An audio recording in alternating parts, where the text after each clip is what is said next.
Hi everyone. Call me boss. We enhanced the Fat Boy's dominant appearance with a few targeted measures during this rebuild. The continuous matte black color with only a few glossy accents makes a powerful statement. Even the frame was blacked out, for which we had to disassemble the entire bike into its individual parts. On this occasion, we immediately replaced everything that supports our concept of an impressive boss bike. Somewhat unusual appear the large wheels on the Fat Boy, which with their original wheels in 18 inches otherwise looks even more beefy. The 21 and 23-inch CNC machined aluminum wheels in the popular spoke design are like most of the other replaced parts made in Hamminkeln. With the lowering at the front and the adjustable suspension at the rear, we still achieve the desired crouch stance. The original handlebars sit on our old-style risers and have aluminum grips that, along with the tank emblems, are among the few interruptions in the matte black finish. The single-sided swing arm, shortened headers with the Jekyll and Hyde exhaust system and side license plate reveal this insanely beautiful design and fat rubber in 260 width.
Here is the uni-twin and the best buddy of Big Mike, Fast Mike.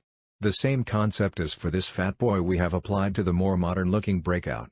At first glance they are really very similar, but have a completely different line. By design the Breakout is longer and narrower, the Fat Boy lives up to its name and has a much more powerful appearance. Besides the different softtails as a base, the main differences are the tank and emblems, nose spoiler, lid and grips. Fast Mike is completely blacked out, Big Mike has a few shiny accents.